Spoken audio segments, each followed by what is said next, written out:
boa noite àqueles que chegaram um pouquinho depois, né? Nós estamos aqui reunidos para o estudo, né, da primeira obra da doutrina espírita, de cunho filosófico, o Livro dos Espíritos, de Allan Kardec, que é composto por 4 partes, conforme aí expostas, né? A partir dele houve o desdobramento de outros livros do Pentateuco que completaram, né, os ensinamentos doutrinários. Assim, da parte primeira, das causas primárias, mais científica e filosófica, das questões 1 a 75A, originou-se a Gênese. Da parte segunda, do mundo espírita, ou mundo dos espíritos, que trata da mediunidade, das questões 76 a 613, originou-se o Livro dos Médiuns. Da parte terceira, das leis morais, originou-se o Livro dos Espíritos, né? Que vai ser contemplado das questões 614 a 919A. E a quarta e última parte, das penas e gozos futuros, dela originou-se o céu e o inferno, e vai ser ampliada nas questões 920 a 1019. Ainda há obras póstumas, publicada a partir de escritos deixados por Kardec.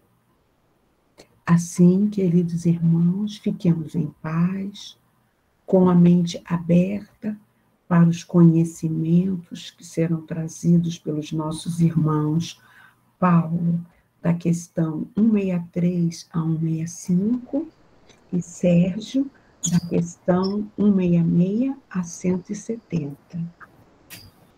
Paulo, a palavra é sua, meu irmão.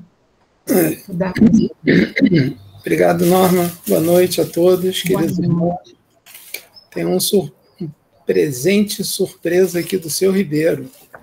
Tem mais 3 livros para o sorteio.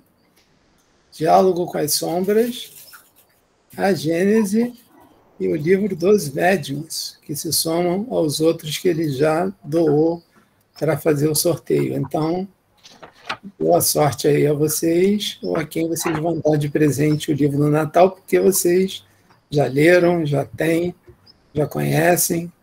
Se já não tem, porque já leram e deram, né, aí fica para vocês ler de novo, que é sempre uma boa pedida. Livro dos Espíritos, questão 163, capítulo 3, número 3.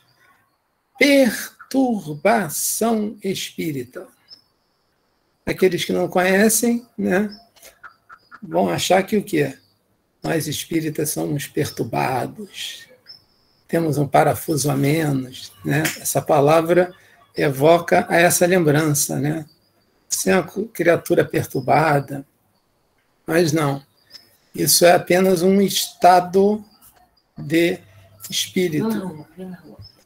É um momento dentro de um processo que a gente vive, já viveu em várias oportunidades, mas, sobretudo, a perturbação espírita significa que nós estamos em um estado de adaptação.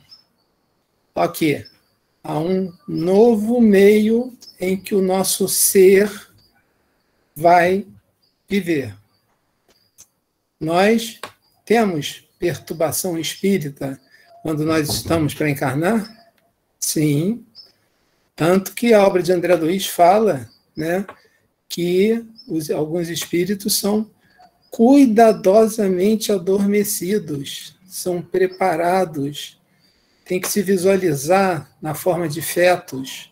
É todo um processo para que ele diminua as suas vibrações espirituais e possa se encaixar próximo a matéria orgânica, que ele vai coordenar a divisão, formando tecidos, formando órgãos, formando o corpo, o templo, que ele vai habitar naquela encarnação. Assim acontece também com a perturbação espírita daquele que deixa o corpo. É a mesma coisa, você está nadando numa água, num mar extremamente gelado ou extremamente quentinho, né? De repente você passa numa corrente de água fria e você sente aquela diferença daquele meio que te cerca. Assim é o nosso espírito. Ele estava cercado pelo duplo etérico, estava cercado pelo corpo físico, e ele deixa essas vibrações ficam na Terra, esses corpos, essas energias densas se desfazem e ficam aqui, cumprindo o mandamento lá do Velho Testamento, né, da Tanar, como falou o Luiz Mário, de que do pó viestes, ao pó voltarás. Mas o quê? Você, o ser, o indivíduo, o espírito? Claro que não. Aquela parte sua que foi constituída dos elementos desse planeta. Esse volta, esse transforma-se, esse transmuta, esse modifica-se. Existem 2 meios de purificação, normalmente usados no Oriente. Um deles é a água. A água é flexível. A água, ela limpa. A água, quando passada várias vezes numa tubulação, ela tem o poder de limpar aquela tubulação. Assim é o trabalho do médium passista, que deixa as energias do plano espiritual fluírem através do seu corpo, impostas pelas suas mãos. Ele vai limpando o seu corpo espiritual, o seu corpo físico. Ah, mas tem muita gente que fala, mas eu sou só um passista. E não tem noção do trabalho de limpeza que ele está fazendo ao deixar fluir aquelas energias espirituais que ele direciona para outra pessoa, mas que passam por ele e limpam. E a espiritualidade separa aquilo que vai para o paciente, é energia que vem do alto. E aquilo que irmãos especializados vão limpar as impurezas do médium, vão limpar as impurezas do ambiente, dos pensamentos, dos frequentadores.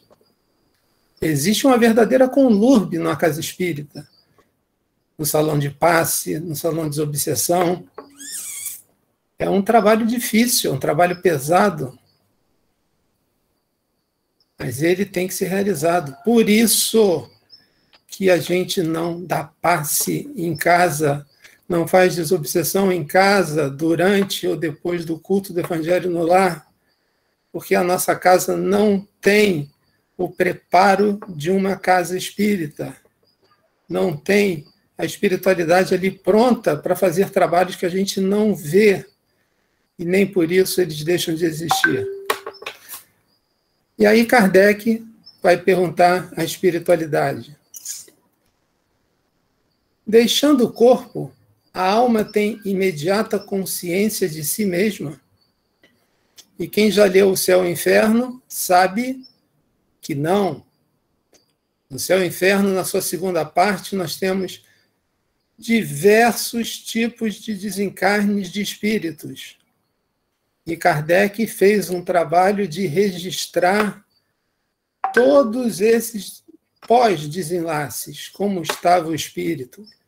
Evocou aquele determinado espírito, porque naquela época era necessário comprovar a existência do espírito. O ser humano via de um período de trevas do catolicismo, do cristianismo de uma maneira geral, da Idade Média, foi cercado pelo positivismo, pela ciência, desacreditou de tudo, desacreditou de Deus, e ele precisava de provas. Foi um século riquíssimo, o século XIX. de grandes revelações no campo da biologia, no campo espírita, no campo das religiões, no campo da ciência, da física quântica e outras mais. Era preciso despertar o homem para a fé no Espírito que ele é, na fé que ele é filho de Deus, e na fé que Deus é Pai e que Deus é justo. A espiritualidade responde a Kardec. Consciência imediata não é bem o termo. Ela fica perturbada por algum tempo. E aí eu pergunto a vocês, o que é consciência? Alguém ajuda? Alguém responde? Sabe qual é o melhor amigo daquele que estuda? O dicionário. E lá no dicionário tem duas significações. Quem quiser, entra no Google aí no celular rapidinho. Eu vou pegar aqui o meu tijolão. Consciência.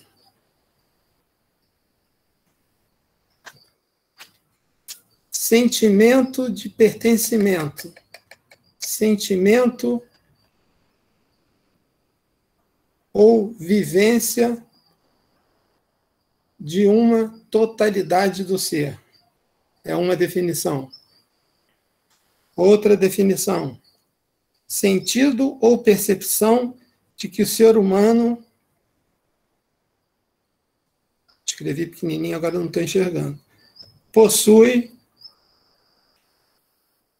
de que ele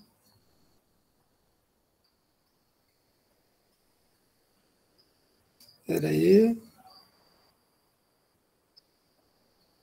Chega para trás para enxergar. Chega para trás, tem que trocar o grau do óculos. Consciência do que é moral, do que é certo ou errado, através dos motivos e das leis. Então, o que é consciência? É ter noção de existir. É ter noção de saber que você é um indivíduo separado de tudo. É ter noção de que você não está. E o espírito que está em perturbação, o que acontece com ele? Ele não sabe o que está acontecendo. Muitas vezes ele vê o corpo dele, ele se olha, ele se toca, ele não quer crer que desencarnou, e ele acredita firmemente que continua vivo. Então, a consciência dele, a noção de individualidade, está afetada. E como é que isso acontece com cada tipo de espírito? E aí Kardec vai detalhar a pergunta, né? Kardec parece Martim da Vila, ele vai devagar, devagarinho. Uma pergunta, depois outra, para esclarecer a pergunta inicial, e ele vai aprofundando e vai aprofundando. 164. Todos os espíritos experimentam no mesmo grau e pelo mesmo tempo a perturbação que se segue à separação da alma do corpo? Quem que responde não, fique calado. Quem responde sim, fale alguma coisa. E o pessoal não pegou. Todo mundo está achando que Kardec está errado. Se achar que ele está certo, tem que falar alguma coisa no microfone. Sim. Ih, Gladys, sempre salvadora, Gladys. Obrigado pela pergunta, hein, Gladys? Foi ótima lá com o Luiz. Mas o assunto é bem polêmico. Eu tenho todo o estudo. Por isso que eu perguntei a ele. Vamos fazer uma roda de debate depois. A resposta é não. Não. Cada um experimenta um grau de perturbação diferente. Quem é o espírito mais perturbado, perturbador que vocês já ouviram falar? Que virou novela, que repetiu 4, 5 vezes, e fez muita gente pensar na doutrina espírita?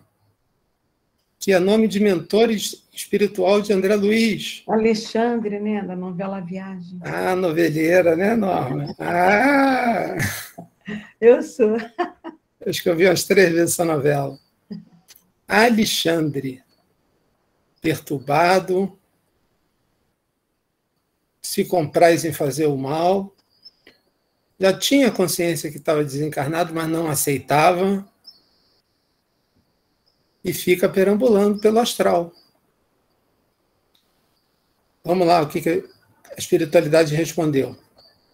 Não, pois isso depende da sua elevação. O que é elevação? Quem mora mais alto, quem mora mais baixo, mora no primeiro andar, no segundo. Frequência, vibração, sentimentos espirituais. Aquele que já está depurado se reconhece quase que imediatamente. E Kardec fez isso com alguns espíritos. Uma semana depois, um dia depois, o espírito estava ali, dizia sua identidade, quem era, como ele estava, o que ele se passava. Tudo isso no céu e o inferno, que a maioria dos espíritas não leem, que acha que é só coisa boba de anjo, de demônio e tal, não sei o quê. Não. Se alguém um dia quiser trabalhar nas obsessões, céu e inferno é um bom treino para ver como os espíritos reagem a determinadas perguntas.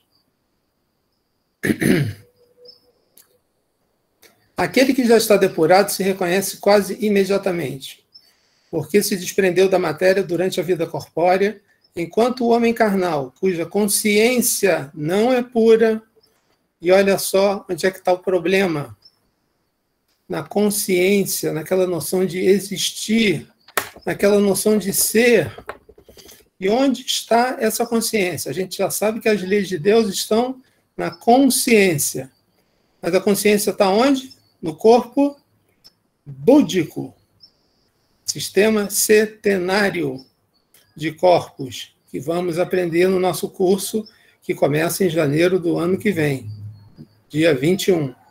Vai ser um dos temas de estudo, né, o corpo setenário. Ele ainda conserva por muito tempo a impressão da matéria.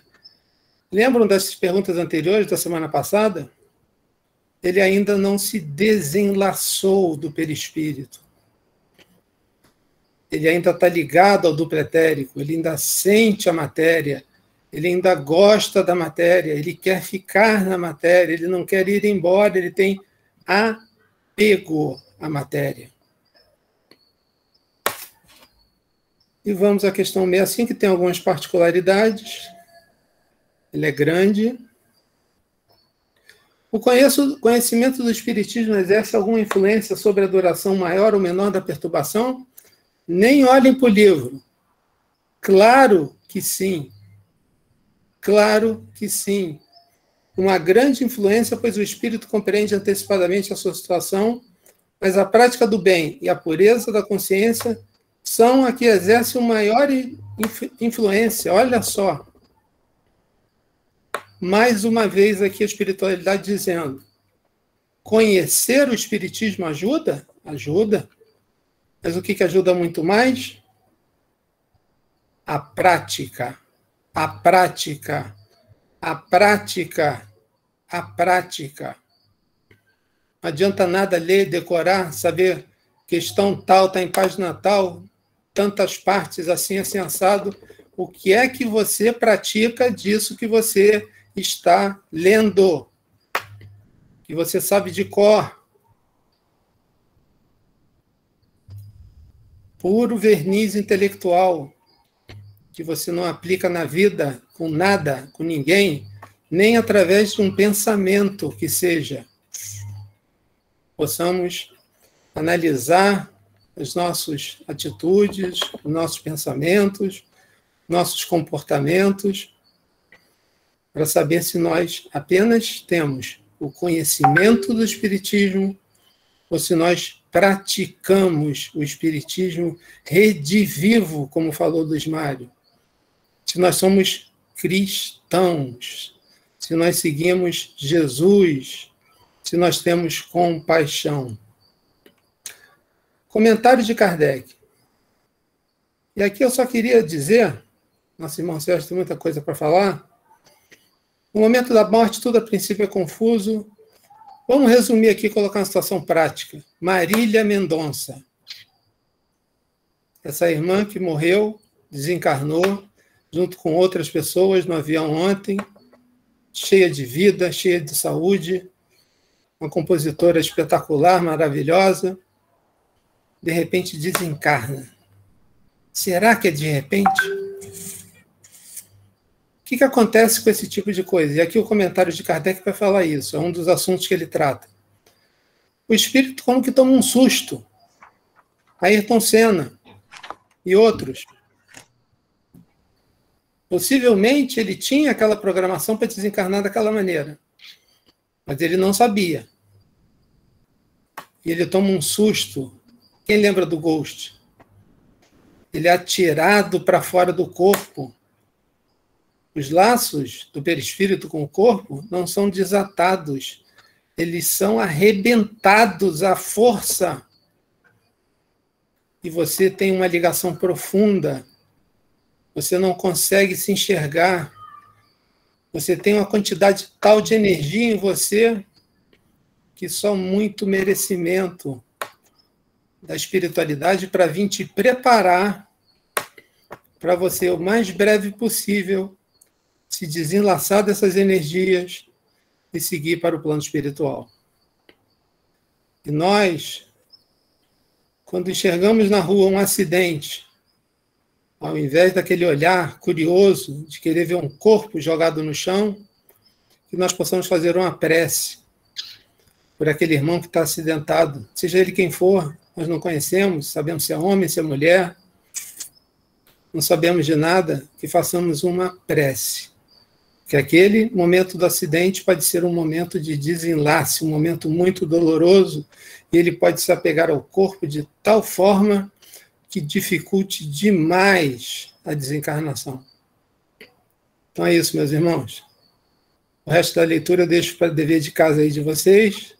E agora eu vou passar a palavra para o nosso irmão Sérgio, que vai falar de um assunto importantíssimo. É contigo, meu irmão. Boa noite a todos. Mais uma vez é um prazer estar aqui com vocês neste sábado, que começou maravilhosamente bem com a palestra, né, que o Paulo tanto desejou oferecer para nós e que foi coroado de êxito, né, com o brilhantíssimo Luiz Mário Duarte apresentando, fazendo uma introdução extraordinária para o estudo das cartas de Paulo. Nós vamos para o capítulo 4, Pluralidade das Existências. 1, da reencarnação. São as questões da 166 a 170, e são questões, na verdade, bastante rápidas e de fácil entendimento, acredito eu, em função de tudo aquilo que nós já conversamos. A questão 166 é a seguinte: a alma que não atingiu a perfeição durante a vida corpórea, como acaba de depurar-se? E aí a resposta do mundo espiritual é submetendo-se à prova de uma nova existência. Então, vou voltar aqui à questão, né? Então, nós viemos a esta vida, estamos nesta vida, e lá na frente ele vai explicar por que nós viemos a esta vida, mas eu já antecipo, fazendo um spoiler, e dizendo que, simplificadamente, nós viemos aqui para fazermos a nossa reforma íntima, como bem coloca André Luiz. Então, se nós viemos até aqui, nesta vida, e nós sabemos que, via de regra, claudicamos, voltamos a nos equivocar em determinados aspectos, em outros nós vamos avançando, neste momento, nós não atingiremos a perfeição, né? Vamos aprender um pouco mais das lições que nos são dadas aqui neste planeta e em outros. E quando não acontece de você saber toda a lição, você então tem que voltar ou continuar na escola. É exatamente isso que está sendo aqui colocado. A alma que não atingiu a perfeição durante a vida corpórea, como acaba de depurar-se, ou seja, ele está no processo de depuração. Se eu não conseguir, o que eu vou ter? Uma nova oportunidade. E isso aqui é extraordinário. Então, a reencarnação é uma nova oportunidade para o nosso crescimento. E nós, então, cresceremos à medida da nossa velocidade, da nossa intensidade, do nosso desempenho, da maneira com que nós venhamos a entender as coisas, e será individual este crescimento, nós vamos ver mais ali na frente. Mas uma coisa é certa e é confortador: nenhuma ovelha será perdida, já disse o Senhor Jesus. Aqui nós temos uma questão que foi a Gladys, né, que falou sobre há controvérsias num determinado aspecto. Aqui nós temos uma questão que eu considero que há controvérsias em todos nesses aspectos, que é o seguinte: vou deixar aqui registrado, marcado, para que nós possamos voltar aqui ao final. Atingir a perfeição. A alma que não atingiu a perfeição. Gostaria que nós nos debruçássemos sobre isso. Questão 166A. Como realiza essa nova existência?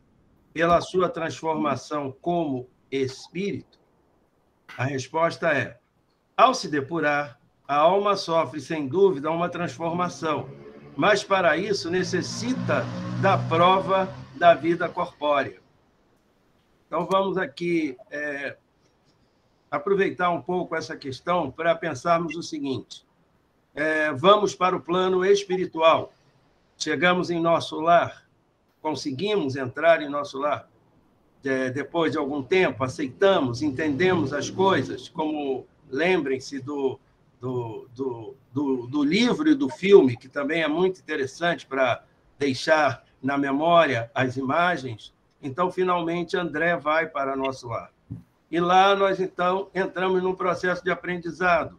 Somos recalcitrantes em alguns entendimentos, ainda ficamos presos às coisas, mas nós vamos desenvolvendo um aprendizado.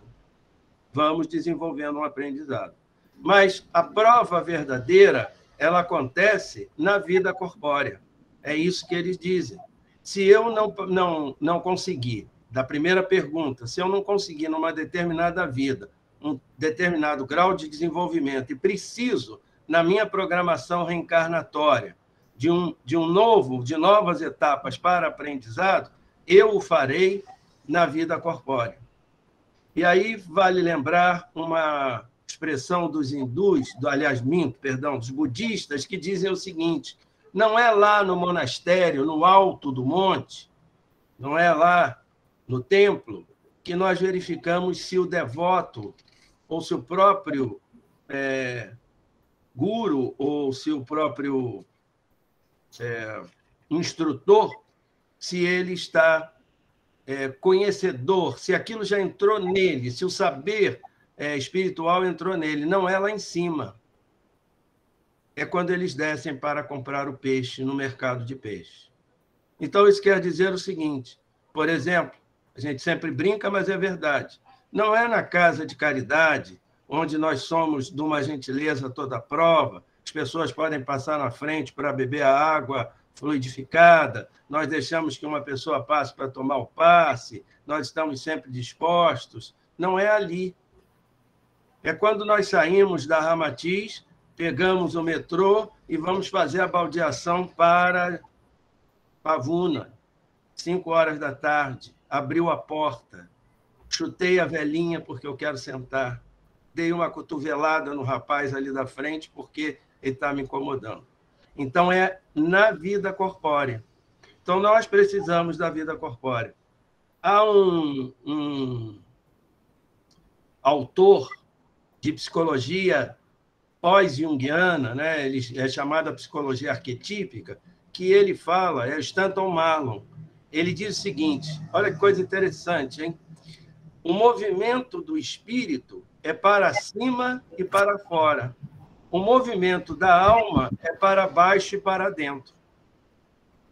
O movimento do espírito é para cima e para fora. O movimento da alma é para baixo e para dentro.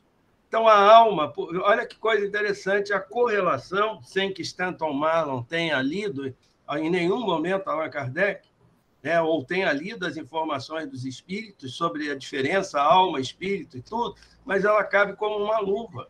Porque a alma, nós aqui encarnados, já lemos isso, ele nos movimenta para onde? Para baixo. Para onde é o baixo? Para aqui, para a Terra, para que aqui nós cumpramos a nossa missão e tenhamos o nosso instinto de sobrevivência para não deixarmos esse corpo físico no primeiro problema, na primeira dificuldade. E para dentro, porque nós precisamos fazer a reforma íntima. Depois o espírito é para cima e para fora, para distribuir, para dividir, para clarear, para iluminar. 166b. A alma tem muitas existências corpóreas? Sim, todos nós temos muitas existências. Os que dizem o contrário querem manter-vos na ignorância em que eles mesmos se encontram. Este é o seu desejo. Ou seja, nós temos muitas existências? Sim, temos muitas existências. Por que nós temos muitas existências? Porque nós precisamos cumprir muitas existências? Não. Não é porque nós precisemos cumprir um determinado número de existências. Não é isso. É que ele aqui já nos coloca uma informação de humildade, sabe? Não é também de flexibilidade, não. É que ele vai ao encontro da realidade. Nós temos muitas existências porque temos muito que progredir. Mas não é que nós precisemos passar por 186 existências aqui na Terra, todo mundo, não é isso. Mas ele diz que nós temos muitas existências mesmo, porque temos muita coisa a aprender até nos desapegarmos do que é o da Terra, até nós deixarmos de ser do mundo para sermos, do mundo para estarmos no mundo. A pergunta 166C. Parece resultar desse princípio que, após ter deixado o corpo, a alma toma outro corpo, né? Dito de outra maneira, que ela se reencarna em novo corpo, é assim que se deve entender? A resposta é simples, clara, objetiva. É evidente, já entendemos isso. É a questão da reencarnação e não da ressurreição. Reencarnação, ou seja, nós haverá um outro corpo. As leis naturais estão preservadas. A lei natural em que o nosso corpo, após os rituais, né, e mesmo com o tempo, aquele corpo utilizado vai se desfazer porque aquilo é uma envoltória. E lá, mais para frente, nós vamos ver que os espíritos, por exemplo, não têm sexo e uma série de outras coisas que farão com que este processo seja perfeito para tudo isso. Qual a finalidade da reencarnação? Essa pergunta é capital. Qual a finalidade da reencarnação? Eu simplifiquei citando, né? Simplifiquei citando a brilhante informação de André, que é a reforma íntima. Se eu venho aqui para aprender as coisas, e as coisas, a alma me puxa, como diz Stanton Marlon, que nunca imaginou que alguém fosse citá-lo num estudo de espiritismo, que a alma puxa para baixo e para dentro, então, a finalidade da reencarnação é a reforma íntima, é a expiação, é o melhoramento progressivo da humanidade, Pois sem isso, onde estaria a justiça? Por que é o melhoramento progressivo da humanidade? Por que é esse melhoramento progressivo?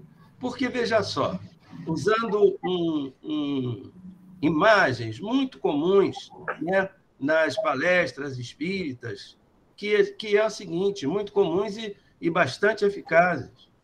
Se você tiver como seu objetivo varrer a sua porta sem jogar o seu lixo no vizinho, que às vezes a gente varre a porta e joga lá para o vizinho, né? Bota o saco de lixo do lado do vizinho em vez do nosso.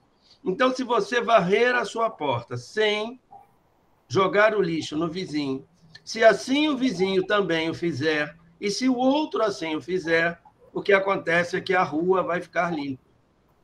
E se a rua ficar limpa, pode ser que o bairro fique limpo.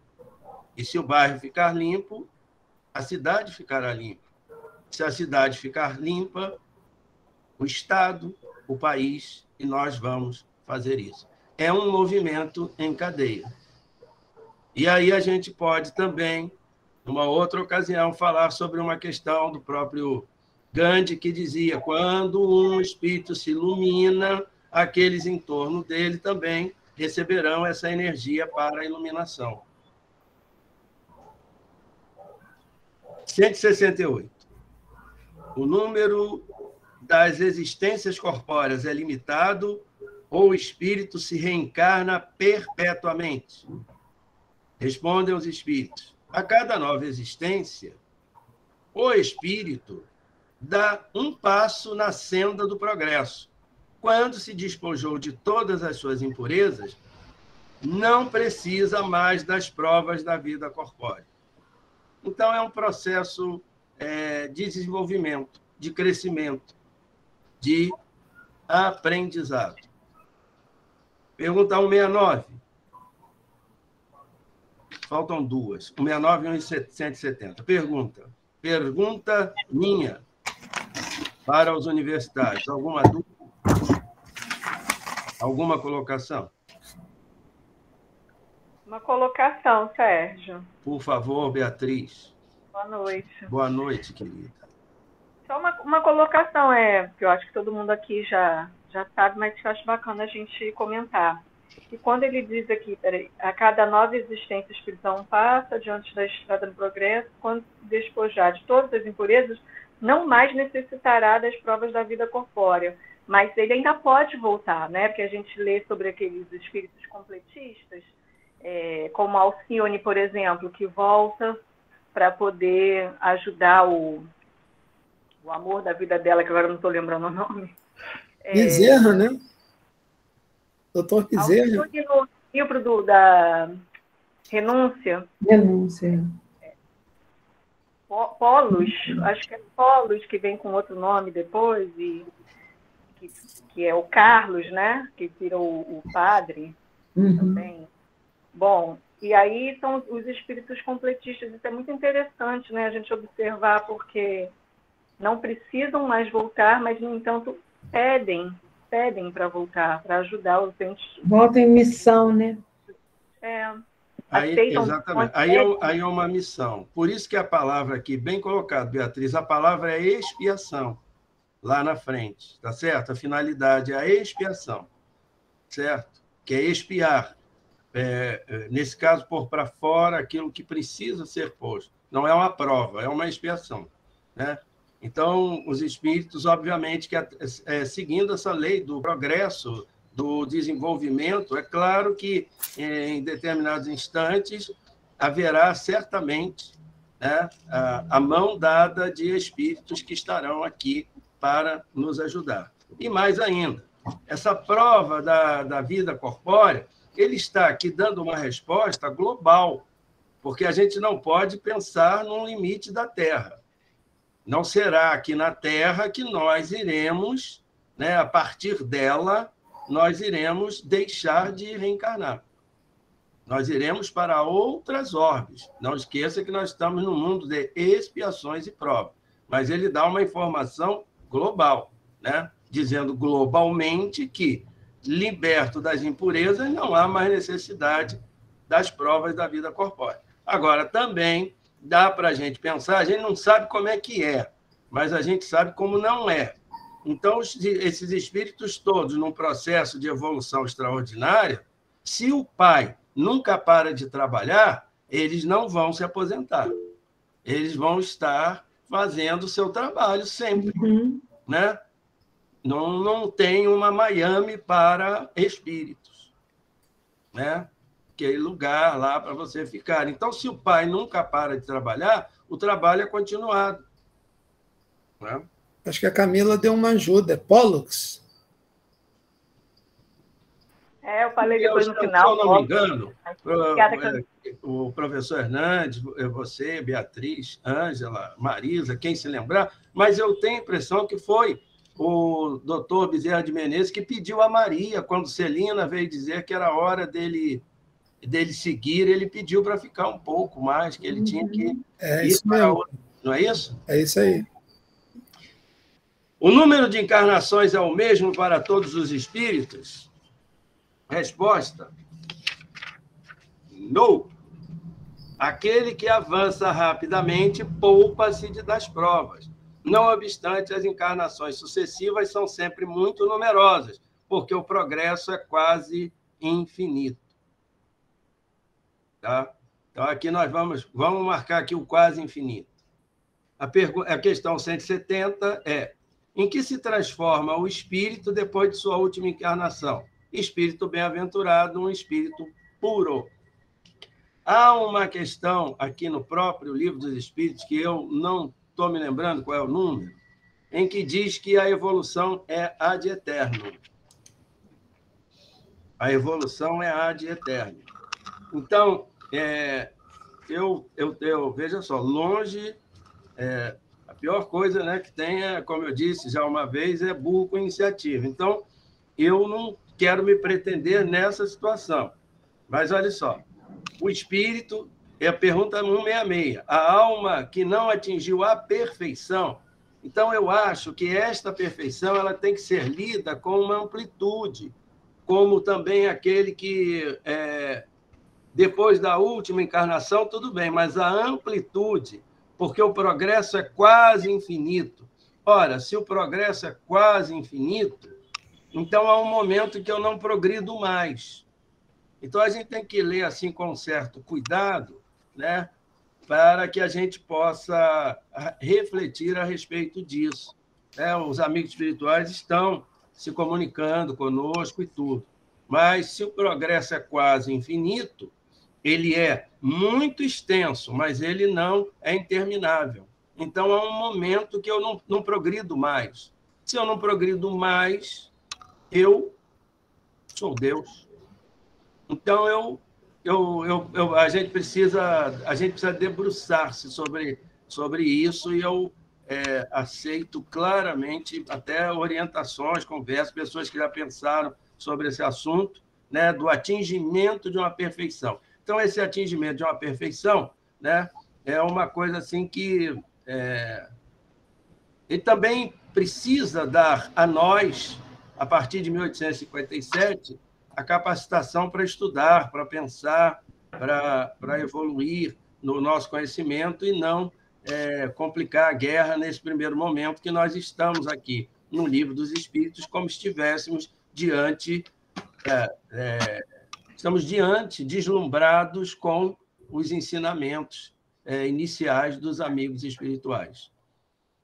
E com uma profundidade extraordinária e com uma didática também fantástica, considerando as nossas limitações. Alguma colocação? Sérgio, quando fala de perfeição aqui, a gente tem que lembrar que existe perfeições relativas, né? Einstein, quando trouxe Isso é uma bela colocação. Os princípios da relatividade, né? Nada pode ser comparado se não for em bases iguais. Então, o que é perfeito? Para a Terra, não é perfeito para Marte, não é perfeito para outra galáxia, para outra órbita. Então, isso é um conceito terreno, né, a perfeição máxima que eu posso atingir num planeta de provas e expiações. Será que é o máximo? Claro que não. Não, pois é, mas veja só, como ele não diz isso aqui, por isso que eu tenho que estar falando, nós precisamos observar com cuidado para lermos a respeito, porque há momentos que nós precisamos nos lembrar que, por exemplo, atingiu a perfeição, não vai mais reencarnar. O sujeito desavisado, ele pode pensar que esse atingimento da perfeição vai acontecer aqui no planeta Terra. Para nós, 90%, como diz Calderaro, de nós que viemos do umbral. Não será assim. Nós estamos também num processo evolutivo com os planetas, né? Com expiações e provas, mundos de regeneração e assim sucessivamente. É um processo longo. Daí, cada nossa existência, na verdade, ser um grão, quando comparado com o que vem pela frente. Tem até uma frase que diz que nós somos grãos de areia, né? Somos pequenos, mas sem grãos as montanhas não existiriam, né? Existe também uma colocação interessante, né? Esses aspectos da psicologia junguiana e dos pós-junguianos, em nenhum momento eles estão fazendo uma correlação, no primeiro instante, da alma que a gente pensa, mas as coisas elas vão se encaixando, sabe? E no final não foge disso. Então, tem um texto muito bonito chamado Picos e Vales, de um psicólogo texano chamado James Hillman, que é um pós-junguiano, é um estudioso do Jung, também um crítico, fazendo algumas mudanças, picos e vales. Então, seria, os espíritos habitam lá nos picos e nós, as almas, habitando nos vales, aqui embaixo, né? E o Stanton Marlin tem uma frase extraordinária que é a seguinte: a Terra é o palco onde a alma acontece. A Terra é o palco onde a alma acontece, né? Isso é muito bonito, né? E vai ao encontro desse saber extraordinário que os amigos espirituais nos trazem. E filosofando, né? Tem um cara chamado Proust, ele fala que não existem caminhos novos, existem novas visões para caminhos velhos. Sim. Tem uma frase bonita que é o seguinte: sempre há chance da gente voltar e achar que a nossa infância foi boa. É só a gente rever tudo aquilo que aconteceu com um olhar do aprendizado, por exemplo. É a ressignificação. Então, velhos caminhos, né? O que vai se fazer com aquilo que nos foi dado, e não pegarmos aquilo que nos foi dado e considerarmos isso como um estigma. É isso, amigos. Então, aquela prece que é sua hoje, a gente encerrar com chave de ouro. Graças a Deus, Jesus, querido e bom amigo. Nossa Senhora, nossa Mãe Santíssima. São José Carpinteiro, Mestre Ramatiz, guias e amigos espirituais responsáveis por esse trabalho, Paulo de Tarso, patrono deste grupo, nossos queridos mentores espirituais. Graças a Deus. Graças a Deus por esse sábado tão enriquecedor, desde o seu início, dos nossos estudos. Muito obrigado por nós termos tido esta felicidade de participação. É um verdadeiro oásis em que nós nos encontramos neste momento tão difícil para todos, para a humanidade em geral. Amigos espirituais, amado mestre em particular, irmão mais velho, segure em nossa mão, não solte. Maria de Nazaré, mãe querida, cubra a nós e os nossos entes queridos com seu manto azul protetor. São José Carpinteiro, que nunca nos falte o pão de cada dia e a possibilidade de trabalho. Mestre Ramatiz, nos ajude sempre a continuarmos nesta jornada de aprendizado. E, queridos mentores, não desistam de nós. Somos teimosos, mas nós queremos aprender. Que Deus esteja conosco, graças a Deus.